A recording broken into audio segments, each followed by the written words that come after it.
नमस्कार की पद्धति है, दोनों ने एक होना, एक दूसरे से आंख मिलाना। तो इसीलिए शबरी ने जब भगवान की वंदना की, भगवान का नमस्कार किया, तो शबरी भगवान की बन चुकी। कई बार हमने देखा कि हम शरीर से तो झुक जाते हैं, लेकिन मन से नहीं झुकते। हम तो कहना चाहते, अगर मन झुक जाता है आपका, तो फिर शरीर झुके न झुके, मन झुकना जरूरी है। तो इसीलिए मां शबरी का वहां पर परमात्मा राम ने उद्धार किया, और आगे की ओर परमात्मा राम निकले हैं सीता को ढूंढने। कथा कहती है कि आगे जब सीता को ढूंढने पंपा सरोवर के पास ऋषिमुख पर्वत के पास पहुंचे, तब रास्ते में ही हनुमान जी और परमात्मा राम जी, लक्ष्मण जी की मुलाकात हुई। दोनों का मिलन हुआ। आज एक भक्तों को उसका भगवान मिला था। दोनों एक दूसरे के गले मिले, एक दूसरे की पहचान हुई। न तो राम को कहना पड़ा मैं राम हूं, न तो हनुमान जी को कहना पड़ा मैं हनुमान हूं। क्योंकि दोनों का रिश्ता था। और जब अपने वाला कोई आ जाता है ना सामने, तो फिर कहना नहीं पड़ता आप कौन हो, वो कौन है। दोनों एक दूसरे से मिले, और फिर हनुमान जी महाराज ने कहा कि हे परमात्मा राम, आप क्यों चिंता में दिख रहे हो। तो सीता माँ के बारे में बात की, और फिर हनुमान जी महाराज ने कहा, हाँ मैंने कोशिश की थी, लेकिन मैं पहुंच नहीं पाया। चलो कोई बात नहीं भगवान, हम आपको जरूर मदद करेंगे। हम आपकी सुग्रीव के साथ मुलाकात कर देते हैं। सुग्रीव के पास ले गए और सुग्रीव की मुलाकात की। हनुमान जी संत है, महात्मा है, और महात्मा ने दोनों को मिला दिया। संत जोड़ते हैं, संत एक दूसरे को गले लगाने की बात करते हैं, तोड़ने की नहीं। हनुमान जी महाराज ने दोनों की मुलाकात कर दी और दोनों को कहा, देखो भगवान, आपको भी मदद की जरूरत है, आप दुखी हो, और ये जो है ना सुग्रीव, इसको भी मदद की जरूरत है, ये भी दुखी है। इसके भाई बाली ने इसको तकलीफ दी और घर से बाहर निकाल दिया। तो हनुमान जी महाराज कहते, देखो जब आप दोनों दुखी हो, एक दूसरे से मदद करो, एक दूसरे से मिलो, तो दोनों का दुख दूर हो जाएगा। ये फार्मूला बताया हनुमान जी महाराज ने। कौन सा? अगर आपको लगता हो आप दुखी है, तो किसी और दुखी आदमी के पास जाना और उसको मदद करना, वो आपको मदद करेगा, आपका भी दुख खत्म और उसका भी खत्म। दोनों तैयार हो गए। पहले बारी थी भगवान की। भगवान ने चालाकी से बाली का वध किया, राज्याभिषेक कर दिया सुग्रीव का। बाली तो ताकतवान था। जैसे बाली का एक नियम था, उसके सामने कोई आ जाए ना, तो युद्ध करने से पहले बाली जीत जाता था, क्योंकि उसके सामने जो आए उसकी पूरी ताकत उसमें आ जाती थी। तो भगवान ने छुप कर बाण चलाया और बाली का वध किया। मरते मरते बाली ने बस इतना कहा, मैं भी छोड़ने वाला नहीं हूं, भगवान को कह दिया। और भगवान ने कहा, ये तो कर्मों का हिसाब है भाई, आज मेरे से भूल हुई होगी, क्या हुआ, मैं भगवान हूं, मुझे भोगतनी पड़ेगी, कोई बात नहीं, लेकिन वो भी सहन कर लूंगा भक्त के लिए। तो आगे कथा कहती है कि वो जो बाली था वही व्याध बन के आता है और तीर चलाता है। कृष्ण भगवान के चरणों में जो तीर लगता है वो बाली का होता है। बाली वापस जन्म लेकर भगवान से बदला लेता है। भगवान को नहीं छोड़ा, भगवान के कर्मों ने। हमारी भी छुट्टी नहीं है। इसलिए कोई लाख करे चतुराई, कर्म का लेख मिटे ना रे भाई। कर्म का लेख मिटने वाला नहीं है। लिखा लेख सो नहीं मिटने का, क्या मरता झुरझुर, खबर बिना नर के ते खप गए माया के हो मजूर। सदगुरुदेव इमाम शाह महाराज ने कहा, लिखा लेख सो नहीं मिटने का, वो मिटने वाला नहीं है। और परमात्मा राम ने मदद की, राज्याभिषेक सुग्रीव का किया और फिर सुग्रीव को कहा हनुमान जी महाराज ने, अब आपको बैठने से चलेगा नहीं, आपको मदद की, आपके मदद की भगवान को जरूरत है। और फिर सुग्रीव जी ने कहा कोई बात नहीं। सुग्रीव जी भी तैयार हो गए, अब भगवान राम को मदद करनी है। यहां पर विभीषण ने रावण को समझाने की कोशिश की कि देखो रावण, ये भगवान है और सीता मैया को वापस कर दो, नहीं तो नष्ट हो जाएगी तेरी लंका। बोले कुछ भी हो जाए मैं वापस करने वाला नहीं हूं सीता को, कुछ भी हो जाए। नहीं सुना, विभीषण ने आग्रह किया, लात मार दी विभीषण को। विभीषण ने अपने भाई को दुर्जन को छोड़ दिया, भगवान राम की शरण में आए और भगवान राम के साथ रहने लगे। फिर राम जी चिंता में थे तो विभीषण जी ने पूछा कि क्यों, क्या हुआ भगवान? बोले अब ये सीता को ढूंढे तो कैसे? बोले भेजना तो पड़ेगा किसी को। तो सारे वानरों को अलग अलग दिशाओं में भेजा। अब समुद्र को लांघकर जाना था लंका में। तो हनुमान के पास सुग्रीव जी गए। सुग्रीव जी ने हनुमान जी को कहा कि देखो आप ही इस समुद्र को लांघ सकते हो। बोले मेरी ताकत नहीं है, मैं नहीं जा सकता हूं। लेकिन फिर सुग्रीव जी ने आग्रह किया कि देखो आपको एक श्राप है संतों का। जब आप छोटे थे, बच्चे थे, तब आप बहुत धमाल करते थे, मस्ती करते थे, इसलिए संतों ने श्राप दिया कि इसकी शक्ति जो है उसका ये भूल जाएगा, इसको शक्ति याद नहीं रहेगी। जब मां अंजनी ने फिर प्रार्थना की तो संतों ने कहा कि जब जरूरत होगी और कोई याद करा देगा तो वापस इसकी शक्ति आ जाएगी। तो हे हनुमान, हम आपको आज आपकी शक्ति याद कर दे रहे हैं। हनुमान जी महाराज ने कहा तो ठीक है। भगवान राम का नमस्कार किया और उड्डान किया लंका की ओर। जय श्री राम कहा और हनुमान जी महाराज ने उड्डान लगाई, जा रहे हैं लंका की ओर। जैसे लंका में प्रवेश किया तो रावण की एक बहन थी क्रौंचा। पहले तो क्रौंचा का वहां पर वध किया हनुमान जी ने और फिर आगे हनुमान जी वहां पर पहुंचे। जब हनुमान जी निकले थे राम भगवान की आज्ञा लेकर, तो राम भगवान की एक विटी लेकर गए थे, अंगूठी लेकर गए थे पहचान देने के लिए।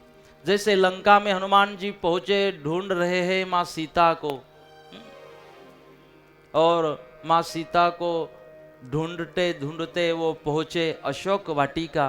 जब अशोक वाटिका में वहां पर हनुमान जी पहुंचे, देखा तो एक पेड़ के नीचे मां सीता दिव्य स्वरूप जिनका था वो राम राम राम कह रही थी। सामने वाले पेड़ के ऊपर बैठे और वो बंदर नहीं, नकलची बंदर, वो क्रीडाएं करने लगे, लेकिन मां का ध्यान तो राम में था, इसके ऊपर गया ही नहीं। कुछ भी करके मेरे ऊपर ध्यान जाना चाहिए, हनुमान जी ने कोशिश की लेकिन ध्यान नहीं जा रहा था। फिर हनुमान जी ने एकदम छलांग लगा दी मां के सामने और फिर मां को आश्चर्य हुआ, ये कौन है? बोले आप कौन हो? बोले मैं राम भक्त हनुमान। बोले क्यों आए हो? बोले राम जी ने भेजा है आपका पता लगाने के लिए, आपको मिलने के लिए। बोले नहीं, पहले तो मां को लगा कि ये रावण की कुछ चालाकी होगी, मां ने माना नहीं, लेकिन जब अंगूठी बताई तो फिर पता चला मां को कि हाँ ये राम का भक्त है, ये अंगूठी तो राम की ही है। और फिर राम जी के बारे में पूछा, कैसे है मेरे राम, तबीयत तो ठीक है ना राम जी की? मां सीता ने पूछा।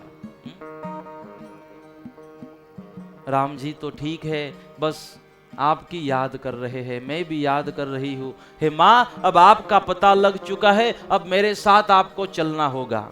माँ सीता ने कहा नहीं, जब तक राम यहाँ नहीं आते, रावण को दंड नहीं करते, तब तक मैं जाने वाली नहीं हूं। यह राम जी को खुद आना पड़ेगा मुझे ले जाने के लिए।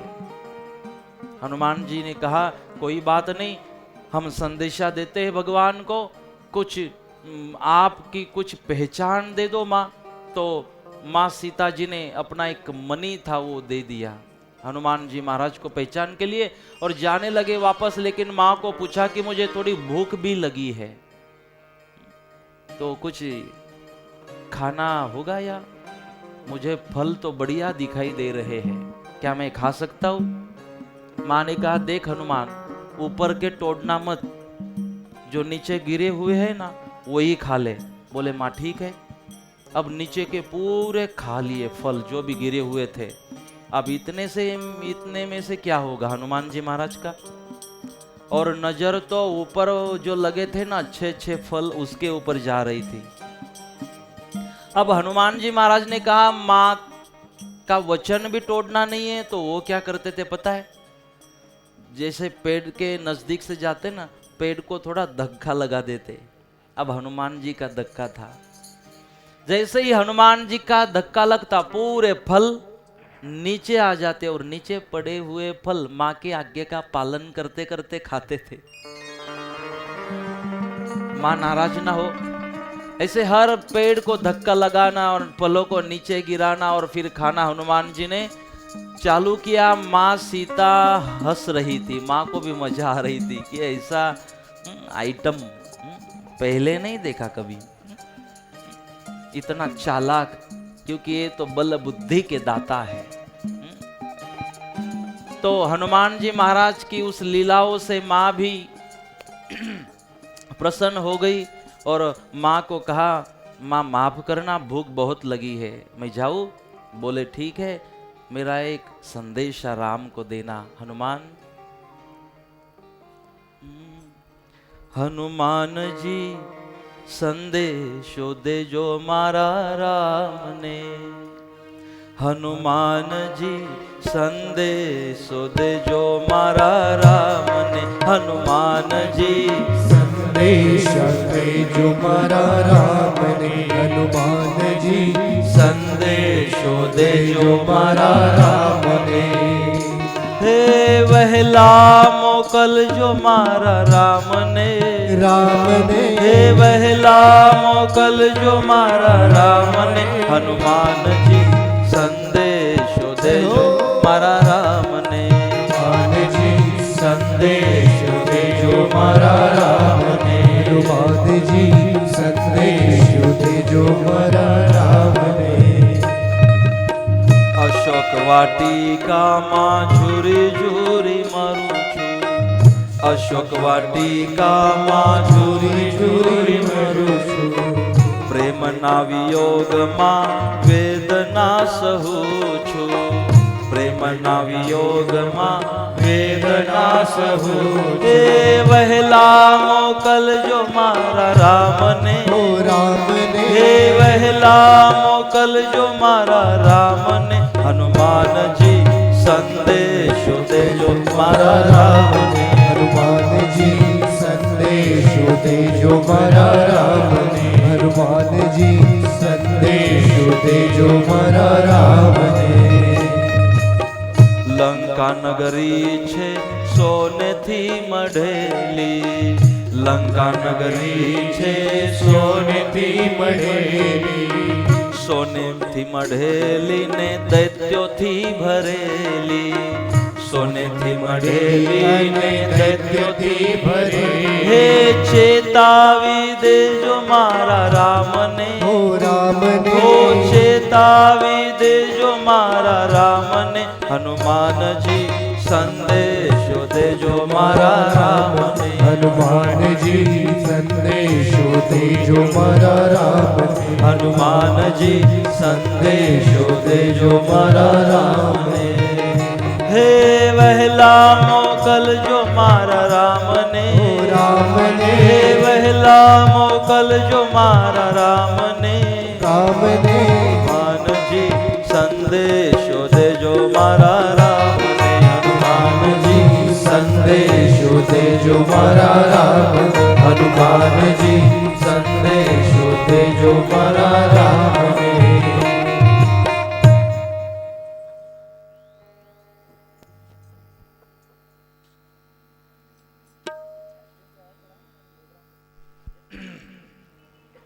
हनुमान जी को संदेश दिया,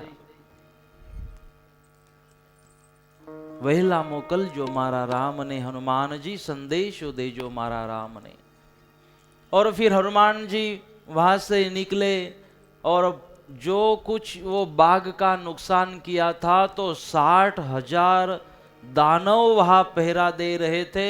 उनके झपट में हनुमान जी आ गए, लेकिन हुआ उल्टा, हनुमान जी ने सबको खत्म कर दिया। 60,000 राक्षसों को और रावण के 7 बेटों को मार दिया जो पकड़ने आए थे। 7 बेटे रावण के और 60,000 राक्षसों को मार दिया हनुमान जी ने। हमें तो एक मच्छर परेशान करता है नहीं, क्योंकि हनुमान जी ने क्या खाया था? फ्रूट, फल खाए थे हनुमान जी ने। आहार अच्छा रखा था हनुमान जी, ऐसे थोड़ी चॉकलेट और फिर पानी पूरी, भेड़ और तबेली, पाव भाजी, ऐसा थोड़ी ना खाते थे।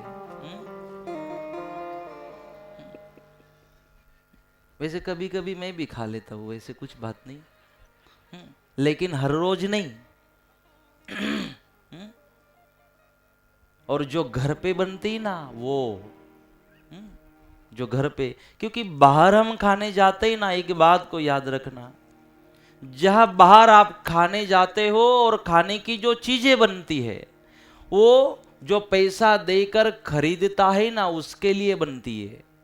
बाहर की चीजें पैसा देकर खरीदने वालों के लिए बनती है, और घर में जो बनाती है माँ वो अपने लिए बनाती है। इतना फर्क होता है। घर पे जो बनता है वो अपने लिए, बाहर किसके लिए बनता है? जो पैसों से खरीदेगा उसके लिए। इसीलिए ठीक है, ये सब कुछ खाना गलत नहीं है, लेकिन उसका ढंग गलत है। हम घर पे ये सब कुछ बना सकते हैं, सब मिलकर बैठ के उसका आनंद भी ले सकते हैं, लेकिन घर पर जहां पवित्रता हो, आप देखना वो आप है ना, एक काम करना, ओ भाई फोटो वाला वही खड़ा रहे, अब सुन, मेरी फोटो निकाल रहा है तू बराबर। अभी एक काम करना, जो पानी पूरी की गाड़ी होती ना, वहां पे जो डिश लेके खड़े होते हैं ना पानी पूरी की गाड़ी पे, पानी पूरी खाने के लिए, उसकी एक फोटो निकाल के मुझे भेजना। वो एक फोटो हम सामने रखेंगे, और दूसरी एक फोटो निकालना, जो ओरिजिनल भिखारी घूमते हैं ना गांव में, एक भिखारी की फोटो निकालना, जो पानी पूरी की गाड़ी के पास खड़ा है उसकी फोटो, और एक भिखारी की फोटो, दोनों सामने रखना, दोनों ओरिजिनल लगेंगे।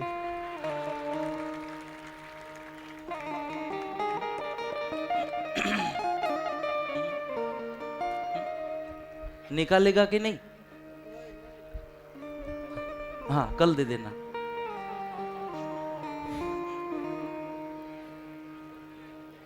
दोनों फोटो साथ में रखना, वही हालत होती ही ना। और देखना वो जो पानी पूरी वाला होता है ना, यहाँ तो अच्छी सिस्टम लगाई है भोजन में, जो कहीं बाहर भोजन नहीं करते वो लोग भी हमारे भोजन मंडप में भोजन कर रहे हैं। यहाँ पर इतनी पवित्रता क्यों? डिश प्लास्टिक वाली, और उसके ऊपर भी एक प्लास्टिक का कागज, और उसके ऊपर फिर भोजन। ये कितनी पवित्रता, कितनी सोच इसके अंदर। और उस गाड़ी पे देखना आप, वही डिश जो है ना, वही डिश कपड़े से साफ करके वापस सेकंड कस्टमर, और उस कपड़े को सूंघना, जिंदगी में कभी खाओगे नहीं आप। उस कपड़े को सूंघने के बाद ऐसे गंदे कपड़े से उसको साफ किया जाता है।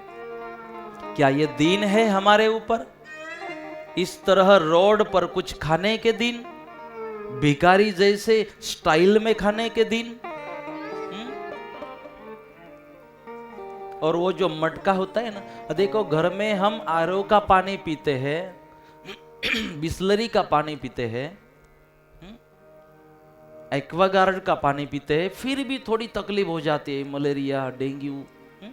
तो वो जो मटका होता है ना पानी पूरी का, कितने महीनों से शायद उसने साफ किया भी है नहीं है,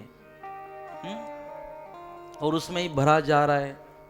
मैं तो आत्मविश्वास से कहता हूं, एक दिन उसके मटके को चेक करना, नीचे जरूर छोटे छोटे दिखाई देंगे जीव, कीड़ा। धोता भी है नहीं है पता नहीं, और कौन सा जल उसमें यूज करता है पता नहीं। एक्वा का पानी पीने से भी मलेरिया, और वो कौन सा जल मिक्स करके वो पानी बना रहा है हमें पता नहीं, फिर भी हम पिए जा रहे हैं।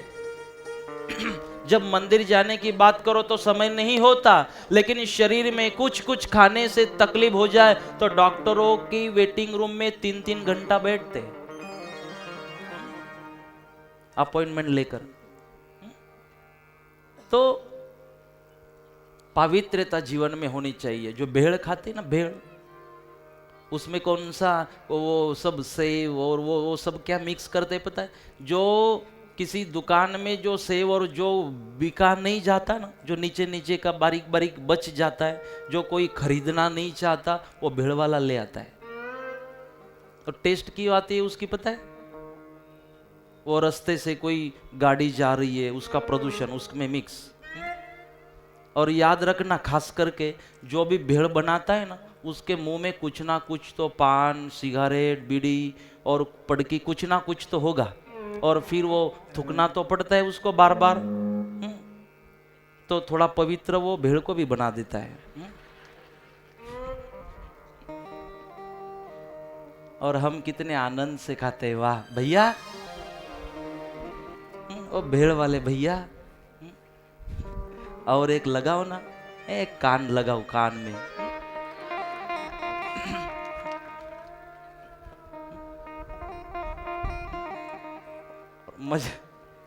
मजा लेते लेते कहते ओ भैया एक लगाओ ना, अब भैया पहले मुझे देना। मेरे कहने का मतलब है कि कोई बुरा मत लगाना है। बुरा नहीं लगाओगे ना, लगाओ, बुरा लगाओ, बुरा लगाना। अगर ऐसा करते हो तो बुरा लगाना, नहीं तो नहीं। क्योंकि जब बुरा लगेगा तभी तो थोड़ा चेंज होगा। मेरे कहने का भाव बस इतना है कि हम एक पवित्र परमात्मा की अंश है, संतान है। शरीरस्य खलु धर्म साधनम। अगर आपका शरीर ठीक रहता है, स्वस्थ रहता है, तो धर्म साधनम, तो ही तो धर्म कर पाओगे। नहीं तो शुगर फैक्ट्री के चेयरमैन हो और क्रिएट हो गया, शुगर है, शुगर फैक्ट्री के चेयरमैन, और खुद शक्कर नहीं खा पाओगे। मतलब कि बहुत है सब कुछ, सारी फैसिलिटी है घर में, लेकिन उसको आप उपभोग नहीं कर पाओगे शरीर की तकलीफों के कारण। तो क्या काम की वो जाहो जलाली। इसलिए शरीर को संभालना, शरीर का ध्यान रखना। तो इसलिए हनुमान जी फल खाए जा रहे थे, और ताकत भी उनमें आ गई थी। और फिर उन्होंने विभीषण को भेजा, रावण ने। और जब रावण ने इंद्रजीत को भेजा, और जब इंद्रजीत पकड़ने गए तो उससे भी पकड़े नहीं जा रहे थे हनुमान जी। लेकिन हनुमान जी ने सोचा, इससे मैं बंदिस्त हो जाता हूं, क्योंकि ये पकड़ के फिर मुझे ले जाएगा रावण के पास, और उसको मुझे देखना है, ये है कौन। खुद को बंद दिया और फिर गए। वो जो इंद्रजीत था वो हनुमान जी महाराज को लेकर गया, रावण के सामने खड़ा किया। जब रावण को देखा हनुमान जी महाराज ने तो कहा, अच्छा ये है, इसने ये सब कुछ करवाया। तो बोले तू कहां से आया, हनुमान जी को पूछा। बोले हम राम के भक्त हैं, राम ने हमें भेजा है। तो तब रावण ने कहा, अरे इसको तो मारना पड़ेगा। और रावण ने उसको शपथ दी, राम की सौगंध है, बोल तेरी मृत्यु कैसे होगी। अब हनुमान जी ने अगर कहा कि मैं कहते कि मैं चिरंजीव हूं, तो इसको अटैक आ जाती रावण को।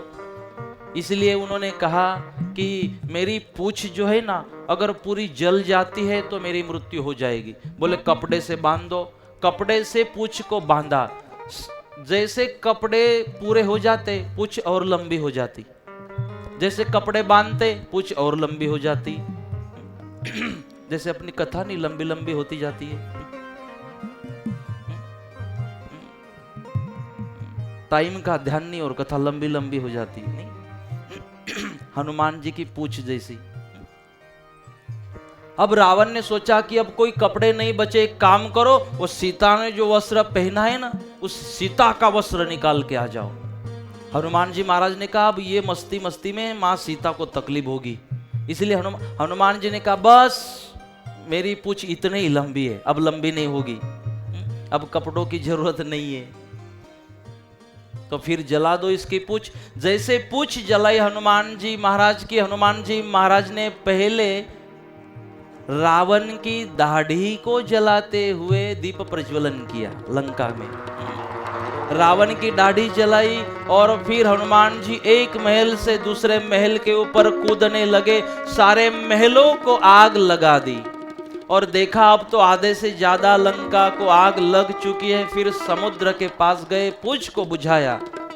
ब्रह्मा भगवान आए, ब्रह्मा जी ने कहा हनुमान जी कमाल कर दिया आपने, तो एक पत्र लिखा, कहा ये पत्र राम जी को दे देना। बोले ठीक है, तो अब मैं जाऊं। हनुमान जी ने जय श्री राम कहा और उड़ान भरी भगवान की ओर जाने के लिए। भगवान की ओर पहुंचे, भगवान को कहा ये मां सीता की पहचान। जैसे सीता का नाम आया भगवान की आंखों में आंसू आ गए, कैसी है सीता। सीता के बारे में पूछा और हनुमान जी महाराज ने कहा भगवान जब मां सीता को मिले तो उन्होंने पहले पूछा राम कैसे है, आपको मिला तो आपने पूछा सीता कैसे। वाह भगवान वाह, दोनों का ये प्यार देखकर हृदय भर जाता है भगवान। यह है पति पत्नी का प्यार, एक दूसरे की जिम्मेदारी, एक दूसरे के साथ प्यार, ये जीवन है पति पत्नी का। ऐसे थोड़ा तो होता रहता है, होना भी चाहिए, वो कोई बड़ी बात नहीं, छोड़ देना। थोड़ा थोड़ा हर रोज होना ही चाहिए, उससे फिर गहरा हो जाता है प्यार। एक घर में जो पति पत्नी थे ना, वो ऐसे ही झगड़ा करते थे हर रोज। और पड़ोस वाला जो था ना, पड़ोस वाला सुनता था, पड़ोस वाले, अच्छा बॉम्बे वाले आ गए, बॉम्बे पे भाई लोग,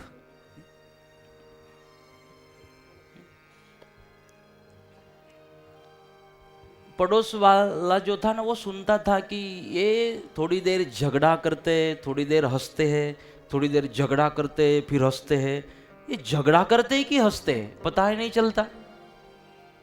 तो पड़ोस वाला फिर पड़ोस वाले को समझ में नहीं आ रहा था है क्या इनके घर में, ये झगड़ते हैं कि मस्ती करते हैं, समझने का कोई रास्ता ही नहीं।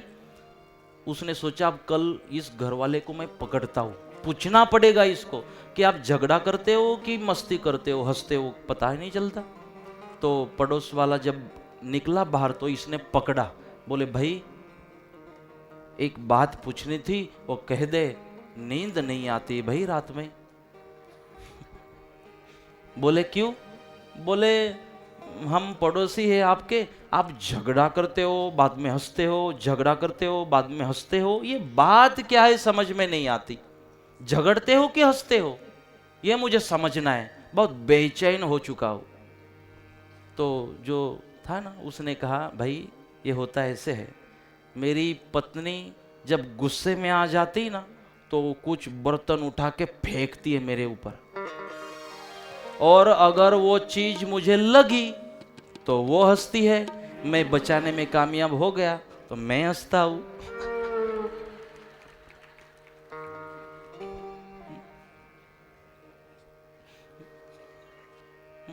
अगर लग गई तो वो हंसती है और बच गया तो मैं हंसता हूं। ऐसे वो चलता है हमारा। बस एक एक अच्छा रिश्ता हो आपका एक दूसरे के साथ, थोड़ा विवेक हो, थोड़ा एक दूसरे को समझे, थोड़ा अपने मन को बड़ा करे, अपने हृदय को बड़ा करे। कि अगर मुझे कोई चाहत होगी, मेरी कुछ आकांक्षाएं होगी, मेरी कुछ मनोकामनाएं होगी, मुझे कुछ अच्छा लगता होगा, तो इसको भी तो मन है ना, ये भी तो कुछ चाहती होगी, ये भी तो कुछ सोचती होगी, इसकी भी तो कुछ आकांक्षाएं होती होगी। अपने से हमसे दुनिया को जानने की कोशिश करना, और जब ये जानने लग जाओगे तो एक दूसरे से जुड़े रहोगे। बस मुझे कहना ये था, रामायण भगवान राम के इस चरित्र को सुनते हुए आपके रिश्ते मजबूत होने चाहिए, तो राम भगवान का ये चरित्र सुनने से फायदा होगा। इसलिए रिश्ते को मजबूत बनाने की कोशिश करना। अपने अगर कितने बड़े बड़े घर बना रहे हो लेकिन उस घर में एक दूसरे से अगर प्यार ना हो तो काम के नहीं है वो बंगले, उसमें प्यार का होना जरूरी है। एक दूसरे के प्रति समझ जरूरी है, समझना जरूरी है। तो इसीलिए हनुमान जी तो खुश हो गए दोनों का प्यार देखकर, और भगवान हमें तो जल्दी से जल्दी जाना पड़ेगा। विभीषण ने रास्ता बताया, समुद्र को प्रार्थना की और उसने जगह दी, वहां पर शंकर भगवान के पिंड का निर्माण किया। शंकर जी वहां पर प्रसन्न हुए, शंकर जी का आशीर्वाद लेकर, और भगवान राम ने अगला जो राम सेतु का जो प्रयत्न था, जो समुंदर ने बताया था कि जो नल और नील नाम के दो वानर है उनके हाथ में पत्थर देना, वो अगर छोड़ते हैं समुंदर में तो पत्थर डूबने वाले नहीं है, तैर जाएंगे। और जहां भगवान राम ने महादेव जी की पिंड निर्माण करने के बाद जो सेवा की थी वो है रामेश्वर। तो वहां से फिर वो स्थान का, वहां पर परमात्मा राम ने स्वयं वहां पर उस स्थान का निर्माण किया।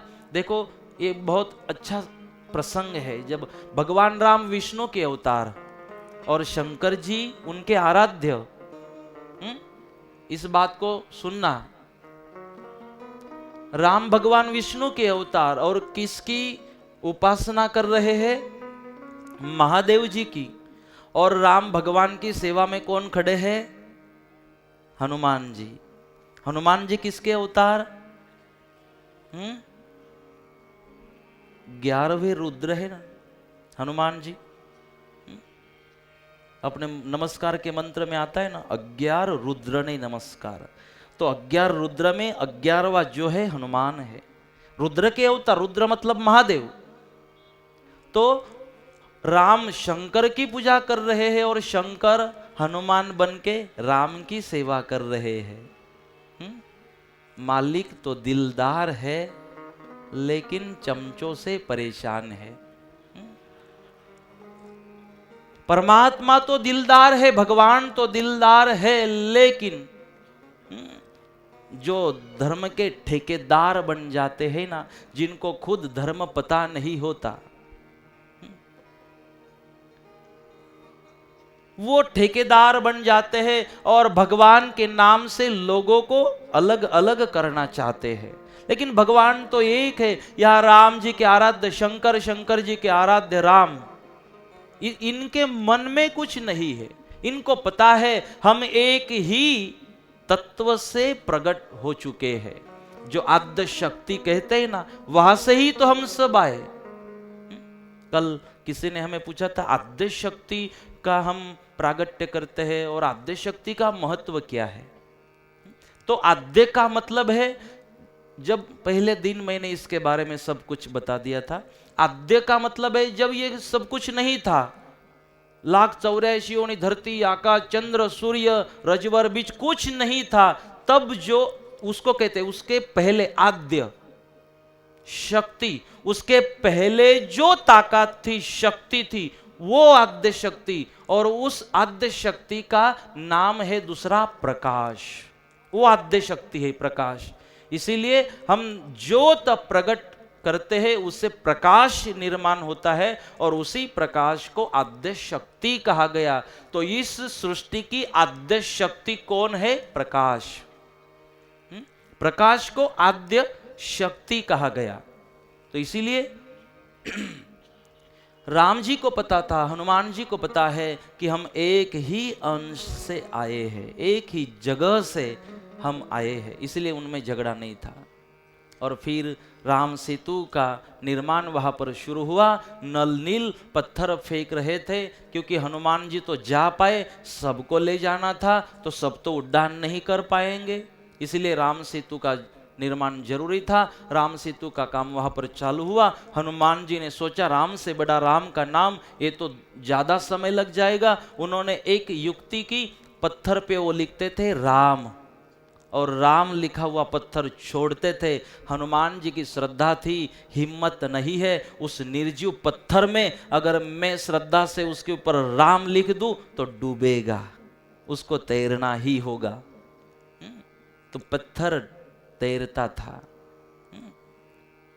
इसीलिए अपने हृदय पे राम भगवान का नाम लिख देना, फिर आप इस भवसागर से तर जाओगे। पत्थर पे नाम लिखना चालू किया और बड़े बड़े पत्थर लेकर वहां पर डाल रहे थे और राम सेतु का काम चालू था। एक खिसकोली ने देखा ये सब कुछ चल रहा है, ठीक है, कोई 2 लाख दे रहा है, कोई 3 लाख, कोई 1 लाख, कोई 51,000, कोई 11,000, कोई 15,000। मैं तो किसी के खेती में काम करने जाता हूँ, मजूरी करता हूँ, एक दिन के 150 रुपए मिलते हैं, लेकिन चलो ठीक है, हम भी तो कुछ दान करें, 500 रुपए तो इस कथा में मेरे भी होने चाहिए। खिसकोली ने सोचा कि ठीक है, ये इनकी ताकत से इतने बड़े बड़े पत्थर लेकर आ रहे हैं, इनकी ताकत है, मैं मेरी ताकत से क्यों ना मदद करूं। बार बार भगवान की सेवा का ये चांस नहीं आता, इसलिए जो खिसकोली थी ना, वो पीछे नहीं रही, वो देखती नहीं रही। युवानों को हम कहना चाहते हैं, खास करके आप बोलोगे कि ये हमारे ऊपर ही आ जाते हैं महाराज बार बार। अगर आते हैं ना तो उसका कारण भी हमें अपेक्षा तो आपसे है। इसलिए एक जंगल में आग लगी ना, एक जंगल में आग लगी तो एक चकली थी, चकली, वो चकली क्या करती थी, वो थोड़ा सा जल लेके आती थी नदी में से और डालती थी, नदी में से जल लेकर आती थी, डालती थी। वह एक कौवा बैठा था। कौवे ने कहा, अरे चकली, गांडी थी कि तू, गुजराती माँ की तू है, पागल हो गई है तू। बोले क्यों? बोले इतने तेरे जल से ये बुझने वाली आग। बोले शांति से बैठ। तो चकली ने कहा, देख कौवे, कौवे ने बोला था वो, शांति से बैठ, ये होने वाला नहीं है। तो उसने बोला कि देख कौवे, ये आग बुझे न बुझे, मैं कोशिश तो कर रही हूं, लेकिन आगे इतिहास में जब जब इस आग का उल्लेख होगा तब मेरी गिनती होगी आग बुझाने वालों में और तेरी गिनती होगी तमाशा देखने वालों में। ये आग बुझे न बुझे, ये हो पाए न हो पाए, लेकिन मेरी गिनती होगी आग बुझाने वालों में और तेरी गिनती तमाशा देखने वालों में होगी। ध्यान रखना आप लोग, आपकी गिनती किसमें करनी है ना, वो आप सोचो। हमारी गिनती आग बुझाने वालों में होनी है और हमें करनी है, तमाशा देखने वालों में नहीं। इसलिए उसने तमाशा नहीं देखा। जब जब धर्म का, संस्कृति रक्षण का, संस्कारों के रक्षण का काम होता है, तब तब अपनी ताकत से, अपनी क्षमता से, न मैं 7 दिन जा पाऊंगा, 6 दिन भी नहीं, 5 दिन भी नहीं, 1 दिन जाकर बैठ जाना। नहीं, मैं महीने से समय दे पा रहा हूं, 8 दिन का समय दे पाना किसी धर्म के कार्य में, वो आप जैसे खेत में कुछ बीज बोते हो ना आप, तो ये प्रसंग होता है। जब जब ये महोत्सव होते हैं ना, बीज बोने का प्रसंग होता है, यहां आप बोते हो और बाद में फिर मिलता रहता है आपको जीवन भर उसका फल। परमात्मा आपको देते रहता है, परमात्मा आपको यशस्वी, सक्सेसफुल आपको परमात्मा बनाते रहता है। क्योंकि કર્યા વગર કઈ મળતું નથી અને કરેલું ફોકટ બધું ખબર હે। હું બોલું નહીં એ પહેલા તો તમે બોલી દો છો, એ બધું મારે ખબર હે કે હું હવે આગળ જે મારે કહેવાનું ને એ તમને બધાને ખબર હે, પણ કેમ ભૂલી જાઓ છો એ ખબર નથી પડતી। ફરી આપણું મન હરાયું ઢોર જ બની જાય, ફરી ત્યાં જ જાય જ્યાં નથી જવું। मुझे कहने का भाव बस इतना था, खिसकोली जो थी, खिसकोली कहते ना गुजराती में, मराठी में खार कहते उसको, खारू ताई, ताई बोलते प्रेम से, ताई बहन को ताई बोलते मराठी में, तो खारू ताई बोलते उसको। तो भगवान को पसंद आ गई खिसकोली की बात कि देखो इतना सा छोटा सा जीव, लेकिन उसकी भी इच्छा हुई कि मैं कुछ भगवान का काम करके खुद का कल्याण करूं। कितनी बड़ी श्रद्धा इसकी। और कभी आपने ऐसे महोत्सव में महीना दिया, 8 दिन दिए, कुछ तन मन धन से सेवा की, तो समझना इसमें फायदा आपका है, महोत्सव का नहीं। इसमें फायदा आपका होने वाला है। खिसकोली को पता था ये तो मैं मेरे लिए कर रही हूं, इससे तो फायदा मुझे होगा। अगर मैं थोड़ी थोड़ी मिट्टी नहीं भी डालूं तो सेतु बनना है, रुकने वाला नहीं। लेकिन क्यों ना मैं हिस्सा बनूं। देखो राम सेतु तो कब का बन चुका, राम सेतु का काम भी पूरा हो चुका, लेकिन आज पूरी दुनिया उस खिसकोली को याद करती है। जब जब राम सेतु की याद आती है, आज भी ये दुनिया याद करती है। परमात्मा राम ने उस गिलिहरी को, हिंदी में गिलिहरी कहते हैं, अपने गुजराती में खिसकोली, खिसकोली को हाथ में पकड़ा, अपने गोद में बिठाया और उसके पीठ से हाथ घुमाया। आज भी उसके पीठ के ऊपर देखना भगवान राम के उंगलियों के निशान दिखाई देते हैं आज भी। और वो तो अलग होगी कि नहीं, जो थी ओरिजिनल मदद करने वाली, वो तो अलग थी कि नहीं, लेकिन आज वो कारण बनी। खिसकोली के जो योनि है ना, खिसकोली के योनि का उद्धार कर दिया। आज भी जो जन्मती है उसके पीठ के ऊपर भगवान के उंगलियों के निशान मिलते हैं। उसने उसके समाज का उद्धार कर दिया, खिसकोली समाज का। खिसकोली समाज अकेले का उद्धार नहीं किया, थोड़ा कुछ अच्छा काम करने की कोशिश की उस खिसकोली ने, तो उस एक के कारण पूरे खिसकोली समाज का उद्धार हुआ। इसलिए हमारे सद्गुरुदेव ने भी कहा कि अगर आप सद्भक्त बनते हो तो आपके अनेकों पीढ़ियों का उद्धार होता है। आपके अनेकों पीढ़ियों का उद्धार होता है आपके साथ साथ, और इसका जीवंत उदाहरण है ये खिसकोली। उसने उद्धार कर लिया और राम सेतु का जो काम वहां पर चल रहा था, राम सेतु का काम वहां पर पूरा हुआ। 100 योजन सेतु का निर्माण वहां पर करना था। राम सेतु के ऊपर फिर राम भगवान की सेना चलने लगी। आगे राम, लक्ष्मण, हनुमान जी, सुग्रीव, अंगद, बाली का बेटा अंगद, और सब जा रहे हैं और सब जोश में थे, जुस्से में थे। और चलते चलते चलते सागर से, राम सेतु से जा रहे थे और जय श्री राम, जय श्री राम, जय श्री राम भगवान का नाम स्मरण करते करते आगे बढ़ रहे हैं। अब तो भगवान का काम करना था। भगवान ने वानरों को वीर बनाया था। भगवान ने वानरों का साथ लिया था, उन वानरों में आत्मविश्वास भरा था। ये वानर जो शब्द तैयार हुआ ना, जब सीता को ढूंढकर हनुमान जी वापस आए थे ना, तब भगवान के मुख से निकला था। जब हनुमान जी वापस आए ना, तब भगवान ने बोला था, वाह नर। हनुमान जी को कहा था, वाह नर, सचमुच तो नर तू है, वाह। ये राम भगवान ने कहा था, फिर तब से वानर वानर वानर चालू हुआ। ये हनुमान जी को कहा था, वाह नर। वाह वाह कहती हनुमान जी की, इतना बड़ा पराक्रम हनुमान जी ने वहां पर किया था। लंका में पहुंचे भगवान अपने सैन्य को लेकर, यहां रावण को समझा रही थी मंदोदरी, लेकिन रावण समझने के लिए तैयार नहीं था। और ये जो राम सेतु का काम चालू था ना, तब भगवान के मन में एक बात आई थी कि मेरे नाम के पत्थर तर रहे हैं, तो मैं तो खुद राम हूं, एक पत्थर मैं भी डाल के देखूं। तो भगवान ने एक पत्थर उठाया और डालने लगे, तब रुके। ये वानर है, नकलची बंदर, अगर इनके सामने ये पत्थर डूबा तो ये तो मस्ती करेंगे, भगवान आपका पत्थर तो डूब गया, इससे अच्छा है कि दूर चले जाते। भगवान ने देखा कोई पीछे नहीं है और अलग निकल गए थोड़ा दूर। अब पीछे मुड़कर देखा, कोई देख तो नहीं रहा है, कोई नहीं था। फिर भगवान ने धीरे से पत्थर फेंका, जैसे पत्थर फेंका वो डूबा।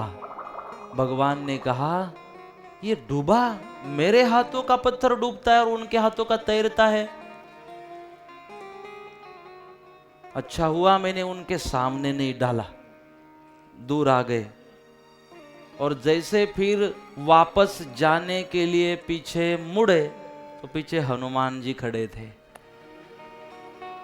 बोले, हनुमान जी आप कब आए? बोले, जब आपने पत्थर फेंका। तो तूने देखा? बोले, फिर क्या देखा? बोले, डूबा, ये देखा। हनुमान जी, किसी को बताना मत यार, ऐसी रखना, किसी को बताना मत। अरे भगवान ने भी बताया तो ये सबको पता है, सबको पता है मेरे हाथ का पत्थर डूबेगा, सबको पता है। बोले, जरूर। बोले, कैसे? ये हुआ कैसे, बताओ। अब ये तो बल बुद्धि के दाता। इन्होंने कहा, भगवान, कोई जिसको आपने छोड़ दिया, जिसका त्याग कर दिया भगवान आपने, वो तो डूबना ही डूबना है, वो तैरने वाला थोड़ी है। जो आपके हाथों से छूट गया,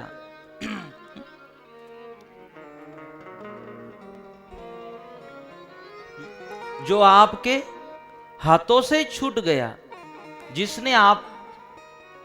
जिसका आपने त्याग कर दिया, वो डूबेगा ही डूबेगा, वो तैरने वाला नहीं है। तो भगवान को तब बात समझ में आई। तो यह लंका में सारे पहुंचे, मंदोदरी समझा रही थी, लेकिन रावण समझने के लिए तैयार नहीं है। अलग अलग माध्यमों से माँ सीता को फंसाने की कोशिश वहां पर रावण कर रहा था। लेकिन माँ सीता को पता था कि ये सब माया है और रावण मुझे फंसाने की कोशिश कर रहा है। रात्रि का समय था, सैन्य पहुंच चुका था, और फिर रावण ने वहां पर रात्रि में जागा। 12-1 बजे का समय होगा। मंदोदरी वहां से घूम रही थी, यहां से वहां, वहां से वहां। मंदोदरी, तू सोई नहीं? हुई जाने, तू शांति थी। थोड़ी थोड़ी गुजराती आती थी उसको।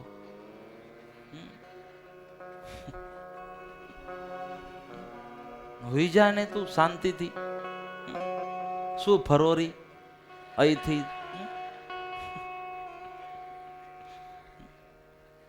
આવું શું કરો રે તું? હવે હુઈ જા અને મને હુવા દે. સમજો રહ્યા ને તમે? સમજી રહ્યા નહીં? रावण ने कहा शांति से सो जा, क्यों इतनी चिंता में है? बोले आप सो जाओ, તમે હુઈ જાઓ. રામ ભગવાન આટલું મોટું સૈન્ય લઈને પહોંચી ગયા, લંકા સુધી પહોંચી ગયા. એક આવ્યો હતો ને એ વાનર, જોયું ને, આગ લગાવી દીધી લંકામાં. એક જ હતો, હવે તો ઘણા બધા આવ્યા, એ તો એક જ હતો. આ તો ઝાંકી હતી અને હવે બીજા બધા બાકીએ. અને તમે हो शांति थी. मंदोदरी को कहना था कि आप शांति से सो जाओ, आपको कैसे नींद आ रही है?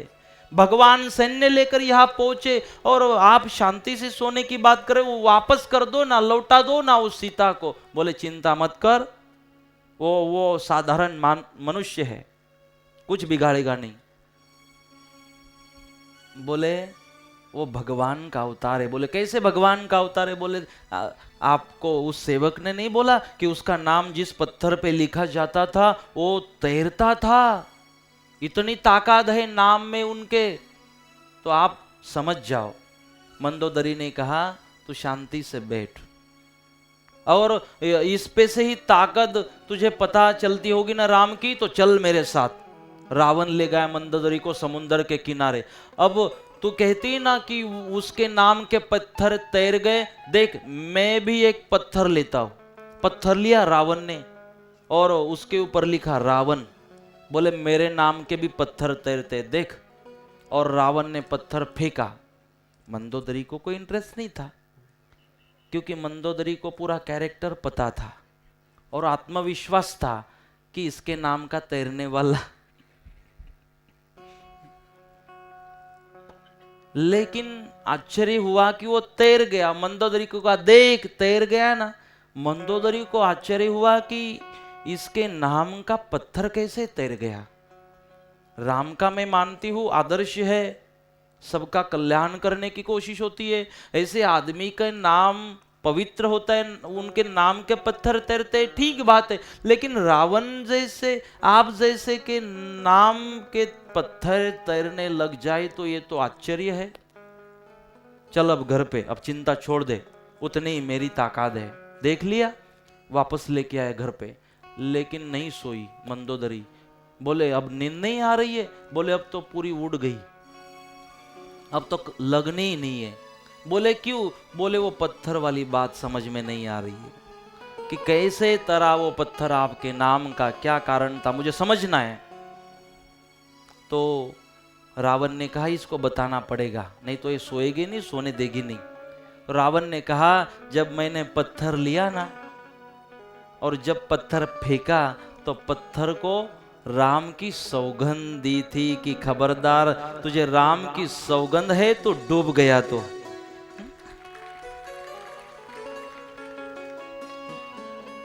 राम की सौगंध देने के कारण पत्थर तैर गया था. बोले फिर आपको तो पता है ना राम की ताकत? बोले हाँ, फिर भी मैं सीता को लौटाने वाला नहीं हूं. एक बात को याद रखना, रावण को जो मारा है राम जी ने नहीं, रावण के अहंकार ने मारा है. अहंकार था, नहीं लौटाना है, नहीं लौटाना है, नहीं देना है. अहंकार था. पता था कि जब सीता स्वयंवर था तो राम जीते थे, राम की ताकत का पता था. जब विश्वामित्र जी के वहां यज्ञ था तो बचपन में इसने ही रक्षा की थी, पता था. लेकिन अहंकार नडा. और कथा कहती है, संत कहते हैं कि हमारा जो हमारा पूरा जीवन जो समाप्त हो जाता है वो अहंकार के कारण. जो नुकसान होता है जीवन में तो अहंकार के कारण. तो इसीलिए अहंकार की अग्नि हम खुद को जला देती है. एक ने पूछा महाराज ये अहंकार मतलब गुस्सा और ये सब कुछ, तो बोले ये गुस्से से क्या होता है, गुस्सा का मतलब क्या है? मैंने बोला गुस्से का मतलब है दूसरों के गलतियों की सजा खुद को देना, मतलब गुस्सा. दूसरों की गलतियों की सजा खुद को देना मतलब गुस्सा. तो मंदोदरी ने समझाने के बाद भी समझा नहीं और फिर अब दोनों तरफ से युद्ध की शुरुआत हुई, क्योंकि अंगद को भेजा था। अंगद भी लौट के आ गए और अंगद ने भी कहा भगवान युद्ध तो करना ही पड़ेगा, और दोनों तरफ से वहां पर युद्ध की शुरुआत हुई। धूम्राक्ष इंद्रजीत सामने से आए, धूम्राक्ष का वध वहां पर हुआ, और इंद्रजीत जो था, इंद्रजीत ने नाग पाशों में राम लक्ष्मण को बांध दिया और निकल गया। तब विभीषण आए, विभीषण ने कहा कि आप गरुड़ का स्मरण करो। जब गरुड़ आए, स्मरण करने के बाद उनके भय से जो नागपाश था उससे मुक्त हो गए भगवान राम और लक्ष्मण। और दूसरा दिन युद्ध का वहां पर चालू हुआ। जब दूसरे दिन रावण की तरफ से प्रहस्त नाम का राक्षस आया था और राम जी की ओर से प्रधान थे नील, दोनों का युद्ध हुआ। प्रहस्त का वध वहां पर हुआ। एक एक दैत्य रावण की ओर से आ रहे थे और भगवान राम का जो सैन्य था एक एक दैत्य को वहां पर खत्म कर रहे थे। रावण के जो बड़े बड़े योद्धा थे वो मारे जा रहे थे। रावण को चिंता हुई, रावण खुद आया और रावण और भगवान राम का वहां पर युद्ध हुआ। भगवान राम ने उसके रथ को तोड़ा, उसके धनुष्यबाण को तोड़ा, उसका जो मुकुट था उसको भी नीचे गिरा दिया, अपमानित किया और कहा आज न तो तेरे पास रथ है न तो धनुष्यबाण, इसलिए आज तुझे छोड़ दे रहा हूं, जा वापस और कल पूरी तैयारी के साथ आना, हम निहत्थे पर वार नहीं करते। रावण को बहुत गुस्सा आया। गुस्सा इसका था कि अपमानित हुआ था, राम को कहा रे मार दे। स्वाभिमानी था रावण। रावण ने कहा राम मुझे मार दे, मुझे अपमानित होकर वापस मैं जा नहीं पाऊंगा, जाऊंगा तो जी नहीं पाऊंगा, मुझे मार दे, मैं यही मरना चाहता हूं। लेकिन भगवान ने कहा लेकिन अभी तेरा समय नहीं है, नहीं तो मार देता। क्योंकि भगवान किसको भी समय से पहले या समय के बाद, समय नक्की किया हुआ है भगवान ने सबका। जितनी चाबी भरी राम ने उतना चले खिलौना। तेरा समय नहीं है, भगवान ने छोड़ दिया। अपमानित होकर वापस लौटा। वापस जाने के बाद कुंभकर्णों को जगाया। उसको जगाना कितना कठिन था हम सबको पता है। सुबह हमें पता चलता है कि नहीं कितना कठिन होता है जगना। वो 6 महीने सोता था, 6 महीने जागता था। कितने महीने सोता था? 6 महीने। और कितने महीने जागता था? 6 महीने। अब मुझे आपकी बात बताओ, आप कितने महीने सोते हो और कितने महीने जागते हो? 12 महीने हो गए एक साल के। कितने महीने सोते हो, कितने महीने जागते हो?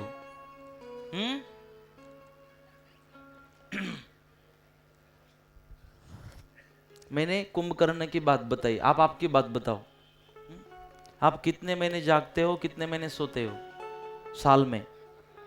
6 महीने के 6 दिन पकड़ो और 6 महीने की रात, तो 6 महीने सोते हैं, 6 महीने जागते हैं। और कुंभकर्ण भी 6 महीने सोता था, 6 महीने जागता था। लेकिन वो ऐसे सत्संग में जाकर थोड़ी ना बैठता था। ये फर्क था उसमें और हमारे में, ये फर्क है। आप कुंभकर्ण बनने से बचे, भगवान को समय देने लगे ना, इसके लिए। और जो समय निकालता ही नहीं है धर्म के लिए उसको कहते हैं कुंभकर्ण। बस 6 महीना सोना है, 6 महीना जागना है। जो कुछ और करना ही नहीं चाहता, जो और कुछ कर ही नहीं पाता, जो कभी किसी मंदिर में नहीं जाता, किसी पूजा में सत्संग में नहीं जाता, उसको कुंभकर्ण कहा गया। तो इसीलिए कुंभकर्ण को जगाया और कुंभकर्ण को कहा कि अरे तू सो रहा है और आपको युद्ध में जाना होगा। युद्ध में भेजा है जबरदस्ती। कुंभकर्ण को इच्छा नहीं थी फिर भी, और वहां पर राम जी के हाथों कुंभकर्ण का भी वध हुआ। जब पता चला रावण को, तो रावण को लगा कि सबसे बड़ा अस्त्र तो कुंभकर्ण था और वो भी गया। अब इंद्रजीत ने शपथ ली कि पिताजी भयभीत होने की जरूरत नहीं है। जिसने इंद्र को जीता था, फिर इंद्रजीत पूरी तैयारी के साथ वहां पर पहुंचा और इंद्रजीत ने पूरी ताकत से युद्ध किया है और एक तीर ऐसे छोड़ा है इस लक्ष्मण ने, ये इंद्रजीत ने, जो लक्ष्मण को लगा और लक्ष्मण मूर्छित हो गए। राम को कहा बस एक का काम तो आज तमाम हुआ, राम कल के दिन तेरी बारी है। और इंद्रजीत वहां से निकला। लक्ष्मण जी का सिर अपने गोद में लेकर राम जी शोक कर रहे थे। लक्ष्मण लक्ष्मण विभीषण ने कहा सुषेण वैद्य को बुलाओ। लंका से हनुमान जी गए, सुषेण को बुलाया। सुषेण ने कहा सूर्योदय से पहले अगर संजीवनी कोई द्रोणागिरी से लेकर आएगा तो इनकी जान बचने वाली है। तो राम जी ने देखा हनुमान जी की ओर। एक बात को समझना, अगर कोई काम आ जाए और जो बड़े लोग होते हैं ना, हमारे वडील लोग, अगर कुछ काम हो और तुरंत अपनी ओर देखे तो समझना कि हमारे वडीलों की इच्छा है कि ये काम मैं करूं। आंखों से समझ जाना। भगवान ने जैसे देखा हनुमान जी की ओर, हनुमान जी उठ खड़े हो गए। बस भगवान आपने मेरी ओर देखा और ये सेवा आपकी इच्छा है कि मैं करूं, ये मेरा सौभाग्य। और हनुमान जी ने वहां से उड्डान किया, द्रोणागिरी के पास पहुंचे, लेकिन संजीवनी जल्दी मिल नहीं रही थी। द्रोणागिरी ने भी विरोध किया, समय नहीं था, भगवान का काम पूरा करना था। और हनुमान जी को पता था कि 4 बज चुके हैं और हमें तो जल्दी करना पड़ेगा, और भी काम बाकी है। जाने के बाद फिर वो ढूंढेगा, वो जड़ी बूटी फिर लगाएगा, वो सब कुछ। रावण अभी बाकी है, रावण को भी मारना है। तो जल्दी थी हनुमान जी को। तो हनुमान जी ने द्रोणागिरी के नीचे अपना हाथ वहां पर घुसाया और हाथों के ऊपर हनुमान जी ने पूरे द्रोणागिरी को उठा दिया। और हनुमान जी उस द्रोणागिरी को लेकर आ रहे हैं। जब अयोध्या के ऊपर से जा रहे थे तो भरत जी को दिखाई दिया। भरत जी ने कहा ये मेरे भाइयों का कोई विरोधी तो नहीं है। तो तीर छोड़ा, हनुमान जी नीचे गिर पड़े। जोर से आवाज हुई क्योंकि हनुमान जी गिरे थे।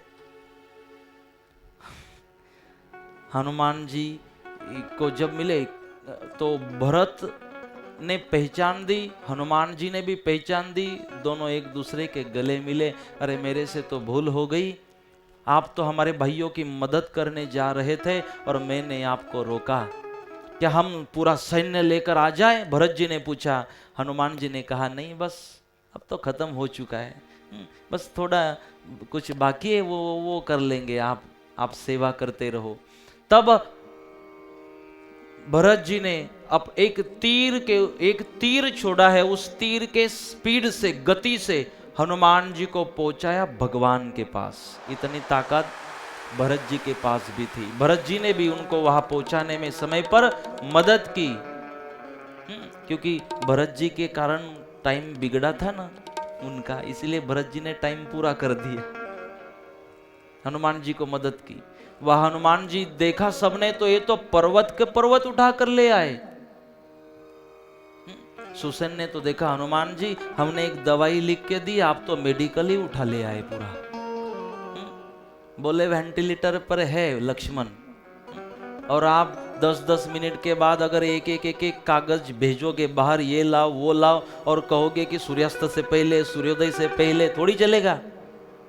ये तो मेरे भगवान के छोटे भाई है लक्ष्मण, इतना समय थोड़ी ना है, तो मेडिकल ले ली, जो चाहिए फटाफट यहां से दे देंगे आपको। वो संजीवनी